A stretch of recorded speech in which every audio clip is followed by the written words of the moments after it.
Wholeness, welcome. This is Josh Dippold of integratingpresence.com. Today I have with me Rob. You just told me how to pronounce it. Rob Krecak, right? Krecak. It Krecak. doesn't look like it sounds at all. All right. Rob, how's it going today?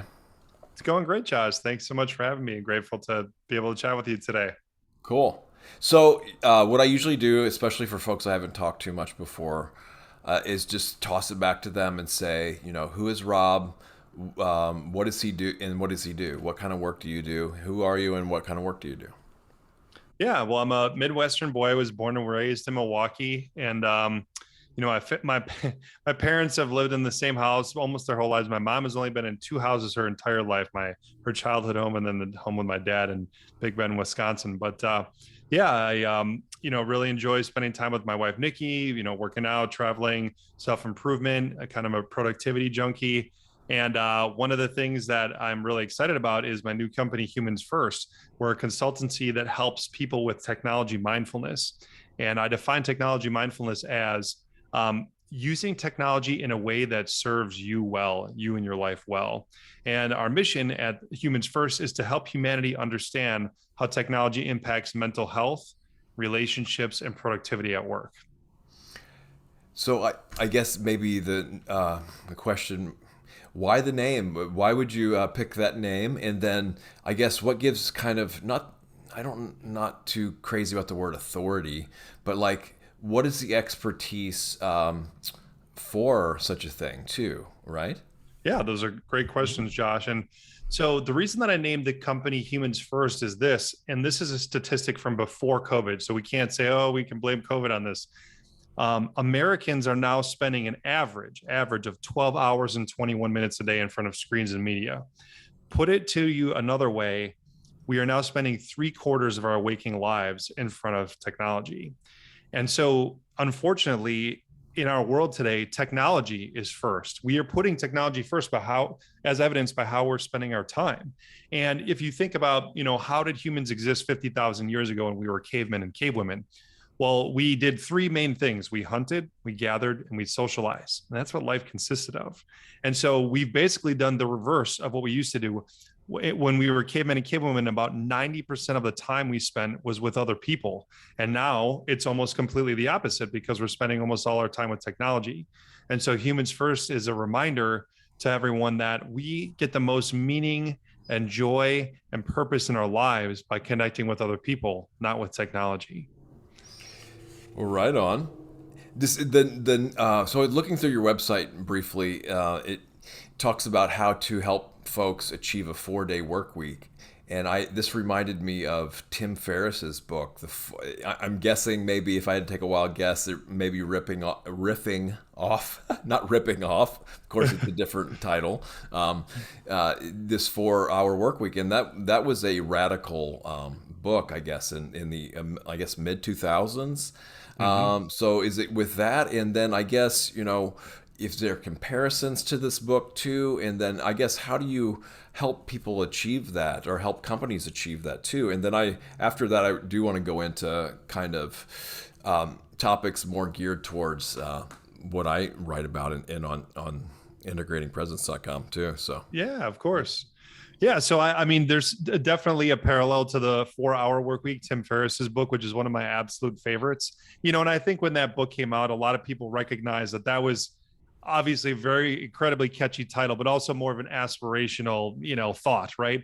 But this 4-day work week, this is a very real thing that hundreds and hundreds of companies around the world are now doing. And I, want to help people be at the forefront of this. What's interesting is only or less than 1% of US companies are offering a 4-day work week as one of their, main perks. And so if a company can adopt a 4-day work week, they instantly and their employees instantly become part of the 1% with this regard. And this is one of the most incredible employee benefits that you can offer anyone. And so you might ask yourself, well, how is that even possible? How? Because a lot of people say to me like, well, how could I do 5 days of work in 4 days when I barely can get through 5 days of work right now?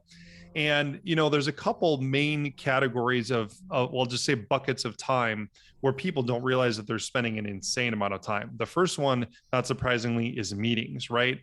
We have so many meetings, and sometimes they're necessary, sometimes they're not. But what really sucks up even more time than meetings is email. So the average white collar worker sends and receives 126 emails per day. And if they're just taking 2 minutes per email, that right there is literally half of their workday. So if you're spending 4 hours per day in email, and let's just say an average of 2 hours per day in meetings, that leaves you with just 2 hours per day to do your actual job or whatever the activities are related to your actual job. And, that's not very realistic for most people. And so a lot of the way that I help people with technology mindfulness is to eliminate distractions and help them focus on what matters most. And what a lot of people don't realize is there's so many times that you just spend a few seconds here or a couple minutes there doing something, but those seconds and minutes added up over a week are incredible. I had one client, she did my initial client intake survey, and then she worked with me for just 2 hours. So I just coached her for 2 hours. Now, to be fair, she was super open-minded. She implemented every single thing that I suggested to her. We measured her screen time on her phone a couple weeks later, and I was able to save her over 40 hours of screen time per week. So I saved her literally a work week's time a week every single week. Wow. By implementing some of these strategies. Well, cool. I guess what I'm interested too in what inspired you to do this. Is it from personal experience? Is it just kind of seeing the kind of the logic behind it? Was there burnout involved? I guess what got you into this line of work? Yeah, so I would say that much like Tim Ferriss, I like to be my own experiment.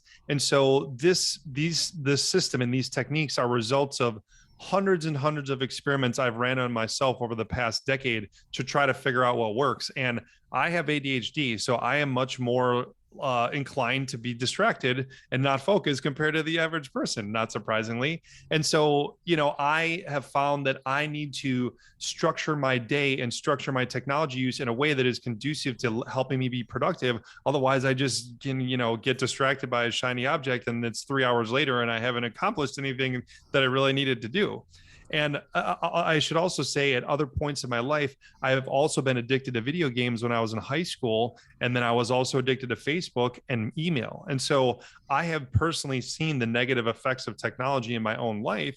And I've, learned from that. And I want to share that information with other people so that in the hopes that they would not be addicted or have the negative repercussions like I did in my life, and that I could, save them from doing that. Wild. And thanks for sharing that. Yes, and that's one of the best ways to know is from personal experience, obviously, right?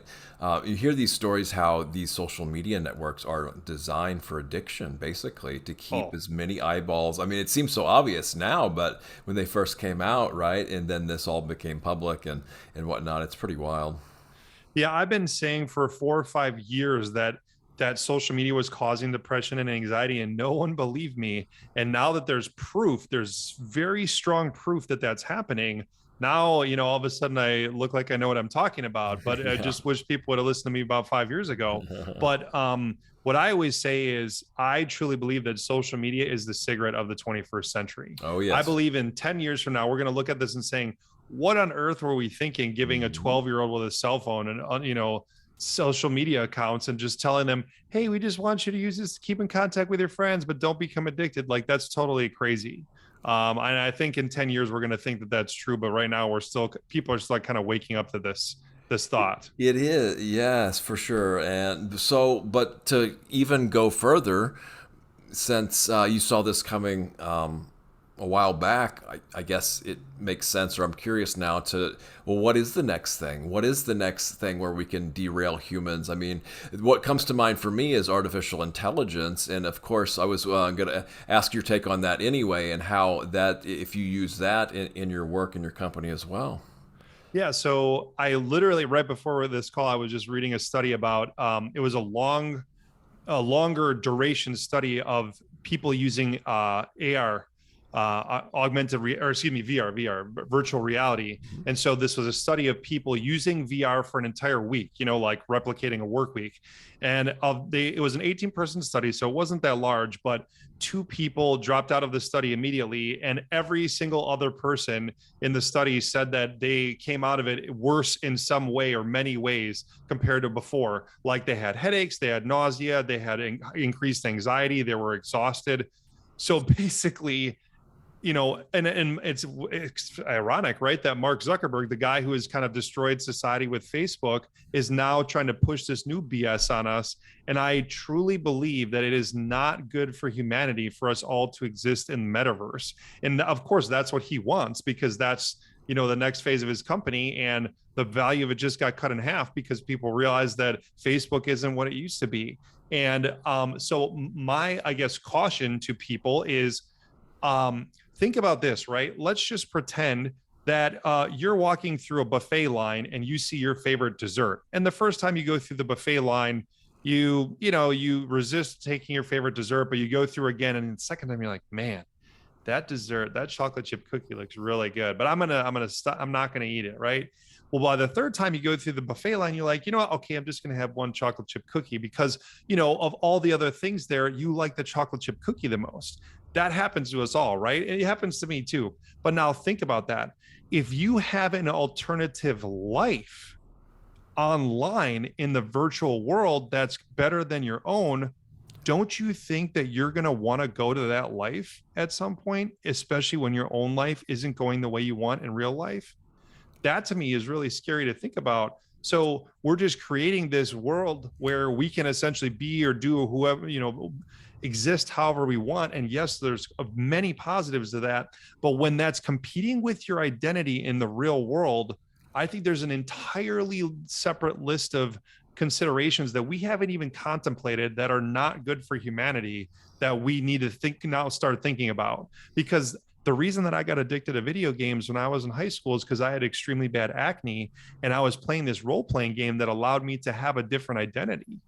And so I, again, saw when it was a very primitive game, how being in that world could, help me feel better about myself. Well, how's that going to happen when we can look like anyone else and be as rich as however we want? I mean, it's a totally different world. It really is wild. I love the metaphor too, and to take it another step, and maybe to riff on a pun, the meta version of that would be like, well, even if this doesn't stick, they've been doing different iterations of this. I remember Second Life. I was just on there briefly, just trying to check out what that was and stuff, Never spent much time, but just because it was such a hype, and I was in a kind of a tech job too, so I had to kind of keep up on what was going on.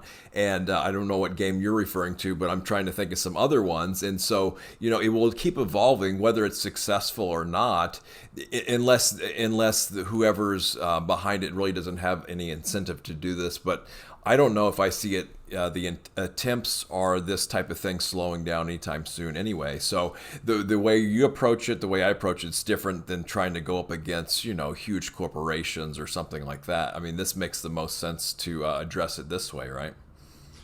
Well, I think, what I'm trying to do is I'm not trying to tell people what to do. What I'm trying to do is help generate awareness and some education about what's happening to them and what, sometimes what you're even doing to yourself. A common example that I always give people is checking email, right? Like I used to be so addicted to my email. I had a BlackBerry when BlackBerry first came out for my job.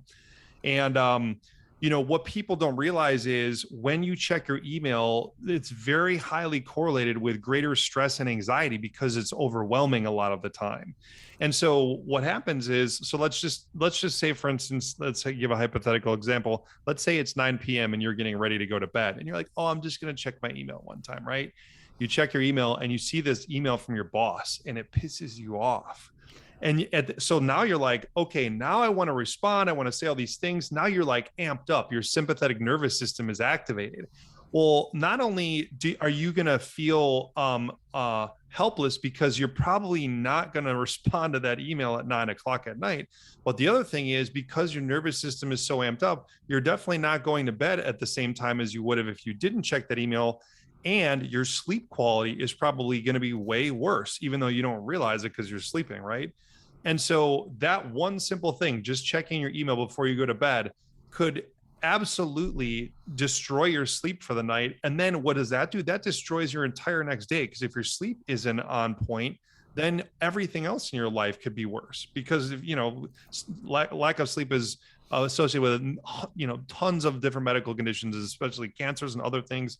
And so it's not surprising to think that if your technology use is interfering with your sleep, it literally is affecting every single part of your life. These are just the things, though, that like a simple thing that people aren't even registering, Yes.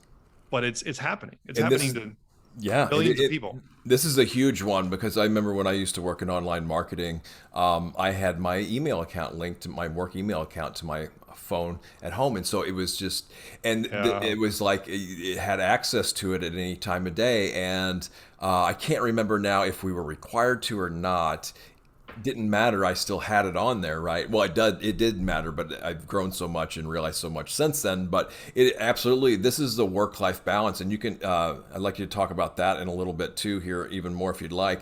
I'll just mention real briefly a few things that I've done. Now, I don't have Yeah. that kind of pressure with working in the corporate world anymore, but what I've done is just simple things. I just don't like this my cell phone all the time. So I work from a laptop, and when I'm in my apartment, I have a wired connection still. It's an old school laptop, so it still has, yeah. So I don't get the EMF stuff. The Wi-Fi is off. My cell phone is forwarded to my Google Voice number, or I actually have a landline. You know, most people is Nice. like, "What's that?" But it will either forward to the landline or the computer, the Google Voice on the computer. So I don't have to have any kind of wireless on because there's so much wireless pollution, that Hmm. people don't need. They're not using as much. My cell phone and all electronics go off when I sleep. I know a lot of people can't do that because they have family, they have commitments and stuff. But I think the first step to that is just putting your cell phone outside your bedroom, so you can Right. still hear it if it rings. Hmm. You'll still be able to get it. But just how many people go to bed holding their cell phone and looking through that too?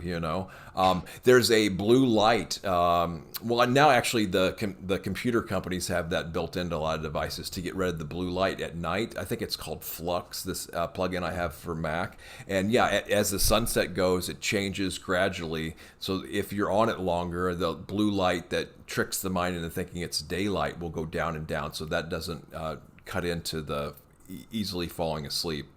I've got a few other things, but those seem like the more common ones people can relate to, right? As that. Yeah. Yeah. I'd like to get your take on any of those or any other just technology hacks in general like that, and then the work-life balance too.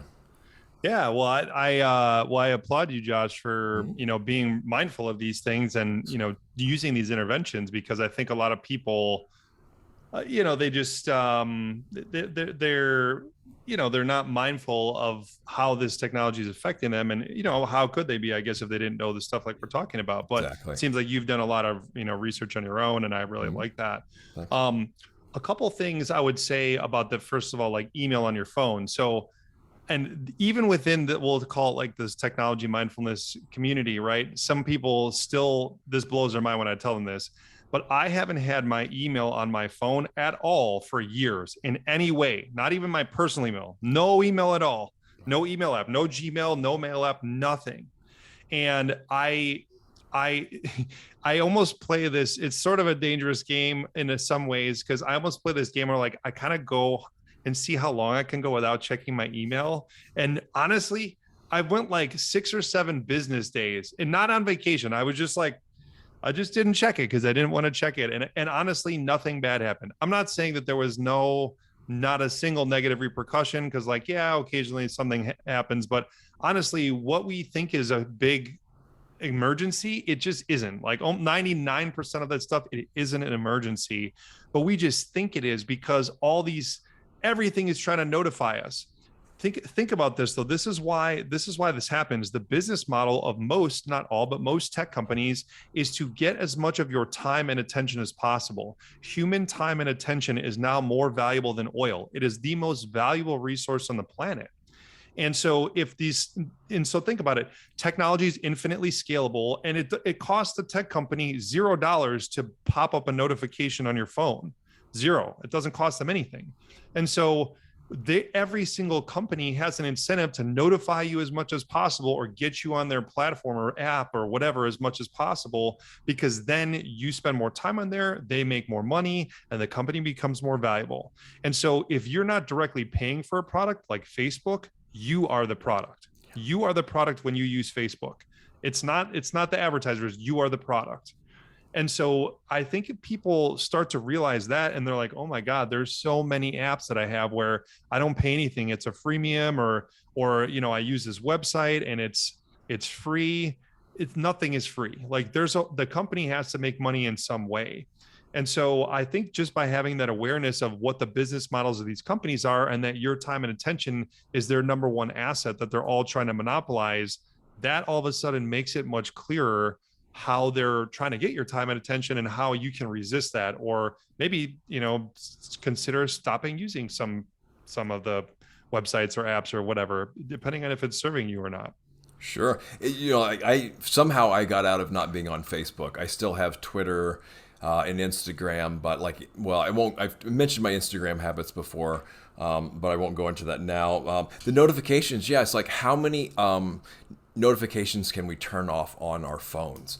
For me, I think I only have on the messages apps. Like if I get a text message, I think that's our phone call, a missed phone call. I'm trying. There might be a couple others, but most everything else is off. Yeah. So what's interesting, Josh, is 85% of people who have a cell phone have not adjusted their notifications at all, which to me is mind blowing. Right. Yes. And so the average person, and again, it depends on how you measure it and all these things, but the average person gets about 64 notifications per day, which is one notification every 15 waking minutes. Wow. And so if you think about that, I mean, we're just constantly being dinged and buzzed and all that stuff. So my personal strategy, and obviously each person can, decide what they want to do, but my personal strategy has been to eliminate all notifications except for calls, texts, and then travel apps, like for instance, my Southwest app in case my flight's delayed, which is important and timely. Yes. But otherwise, I have every single other notification turned off, all of them.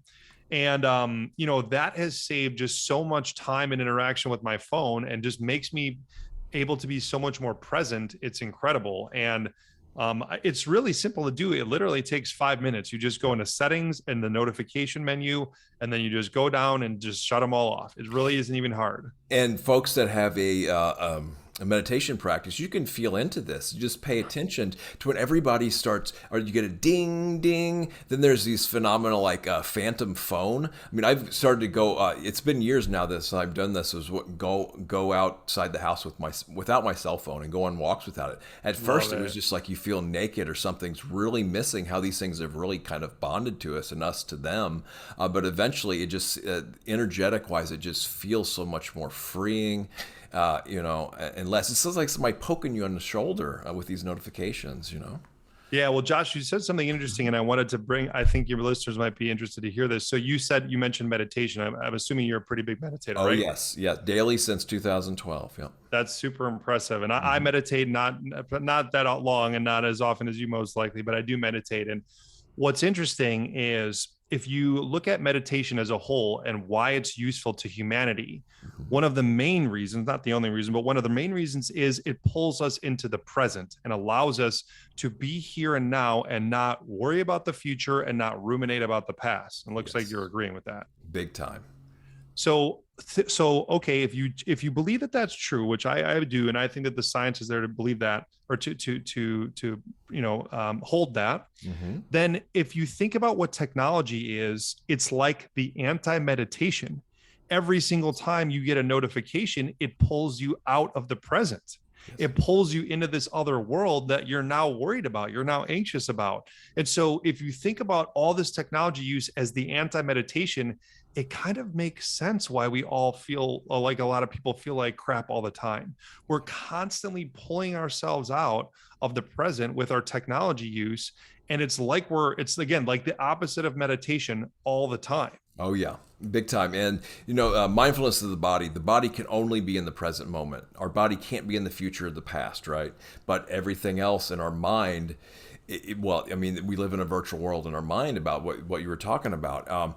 Take a step further, though, with the perception of all the thought and interaction of the future, all the thoughts of the past, they're actually only just thoughts in the mind. But it seems so real. It seems like so much in the future, so much in the past. But every time we think about the future, it's a thought right here and now. Every time we think about the past, it's a thought right here and now. But it takes awareness of that too, right? So I wanted to pick up on a couple other things of what you said before about the email and work. this is when I think I was like a project manager or at least the office manager.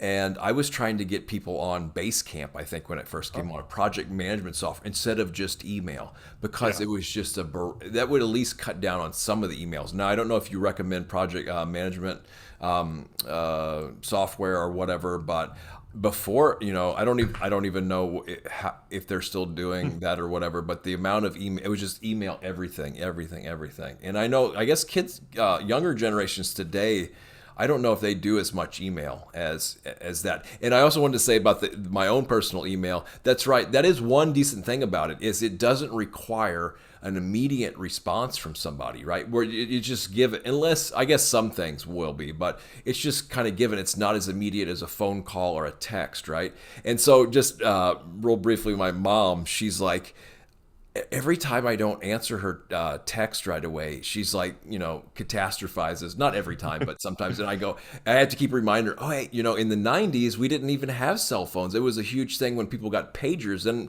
wouldn't have to drive around my small town to try to find people. So car culture is all gone now because that's a thing of the past. You know where everybody's at all the time. You just have to call their cell phone, right? But I mean, Hmm. people before that, you would write a letter. It'd take weeks to get overseas and stuff like this. But okay, Yeah. there's plenty there to pick up on. Yeah, well, I think you hit on something that I see very frequently with companies is the root cause of a lot of the problems, not all, but a huge number of problems, is that there are no written standards of communication that have been disseminated to employees. So let me just give you this as an example. Obviously, with each company, there's different ways to execute this, but a written standard of communication would look something like this, and obviously it would be written, not spoken. Um, at this company, we expect that all communication is answered between 9 a.m. and 5 p.m. local time. We expect that business emails will be responded to within 24 business hours. We expect that Slack messages will be responded to within 3 business hours, and anything requiring more than 3 hours of urgency would be necessitated or facilitated by a Slack phone call or a voice call on a cell phone. And so imagine if, for instance, your company, you and the management of your company agreed on all those standards, and then you disseminated them both to your employees and to your clients. Well, what does that do? That completely changes how everyone does their job. So right now, today in America, the average person checks their email and Slack once every 6 minutes. Every 6 minutes. We are interrupting ourselves continuously throughout the day because we don't know, because there are no written standards of communication like I just described. So if you now have these written standards and they're disseminated to everyone, and of course they are abided by and endorsed by management, which is very important, then all of a sudden, now instead of checking my email and Slack once every 6 minutes, I could check it once every couple hours, so maybe 3 or 4 times a day, and still be well within those communication tolerances that I just outlined, but not have to be glued to my Slack and email, which means that then I can set aside some dedicated time to focus on the work that I really need to do and get done some high quality work and be productive. That was the biggest impetus for me trying to get off email and doing these types of things. I know Slack is the big thing now, but it was those interruptions. I could not get anything done. It's constant interruption. And we all know now that the multitasking thing is kind of a joke. It's kind of a myth, right? Because we can only really focus on one thing at a time. And so every time that workflow, that progress, the progression gets interrupted, then it takes time to kind of go back to where you were, review where you're at, and keep going depending on the complexity of the project, right? Or whatever task we're doing. Yep, hugely Tot- important. Totally. So totally resonate with everything you just said, Josh. We only 2% of people can successfully multitask. And even those people, if they can do it, it's very mentally taxing for them and they can't do it, for a full workday. Right. But here's another interesting thing, which again, people don't realize is, when, like, let's pretend you're having an amazing day at work. You're just crushing it. Like everything is going your way. You're getting a ton of stuff done. Like everything is just moving amazingly well. That state is called flow. And so when you're in flow at your job, you are up to 500% more productive than when you're not in flow. And so what that means is you can accomplish more in 2 hours in flow than you could in an entire day when you're not in flow. Well, here's the other thing that people don't realize is When you're in flow and you get interrupted, it takes you 26 minutes to get back into flow. And so if you're checking your email once every 6 minutes and then you're getting a smartphone notification once every 15 minutes, it's pretty obvious that the average person is never ever in flow, which means that they're never doing as high quality work as they could, and they're never being nearly as productive as they could. And so by doing counterintuitively, by doing less and eliminating distractions and focusing, you can actually get way more done and way higher quality work done in a shorter amount of time than if you're trying to do all these different things and check your email and all this stuff. A lot less stressful too. And that written communications policy is brilliant. I don't know how I haven't heard of that before now, but I mean, it just lays stuff out so clearly, and everybody's on the right. There's no squabbling anymore of, what's allowable, what shouldn't be done. There it is, clear as day, right? Well, one thing I'd be happy to do for you and the listeners, Josh, is I can provide a template that it's free for you and anybody to use. I actually sent this to a lot of people, and it seems like it's been very well received. So I'm happy to send that to you, and if you want to put it in like the show notes or something, please do. Yes, for people to download. Mm-hmm. And so I guess I just have a couple more questions here. For me, well, it was just kind of fun to say, well, what do you suggest people do with the extra time you help them free up, right? And then also for me, the big thing now, if I'm not interacting with technology, like this is no big deal for me. But when I'm actually on the keyboard, moving the mouse and doing tasks, with blogging and podcasting and editing and stuff, that is my big issue still, because what tends to happen is I get so involved in the work, then my body will tense up and I'll realize that. And sometimes I will just ignore that and keep going. And the body will still keep, clench and tense around that. And I know that I should take breaks, just even a breath break, even just for a moment, and relax. But for whatever reason, it's just like this thing is like sucking me in. There's just so much, draw to it or whatever. Yeah. So Josh, I can actually, and if I told you how long it took me to realize this and how many dozens of books I had to read, you would not believe me, but I can explain to you what's happening. Sure. And, not only to you, but to the 4.2 billion people connected to the internet.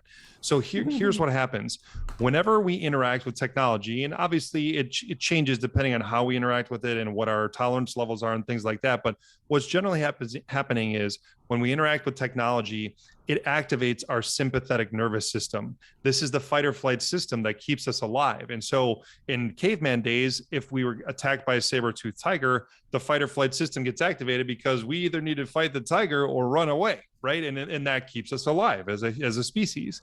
And so it is a good thing in very small or limited time duration doses. In very short durations, it's good. But what happens is when you get that notification on your smartphone, when you check your email, when you think about all your million projects that you have to do and look at your project management software and say, oh my God, there's 25 tasks that I haven't done, this sympathetic nervous system is activated and we get amped up. And this all happens like subconsciously. It's not even this is not even like most 99% of this is not in your consciousness. And so, or not in your awareness, I should say, it's not in your consciousness, it's not in your awareness. Mm-hmm. And so the really unfortunate part is when this sympathetic nervous system is activated, it takes over 30 minutes to downregulate. Well, obviously, if we're checking our email once every 6 minutes, we're getting a smartphone notification once every 15 minutes, we're doing all these other things in technology pretty much continuously. And for a lot of people, it's literally from the moment they get up until the moment they go to bed.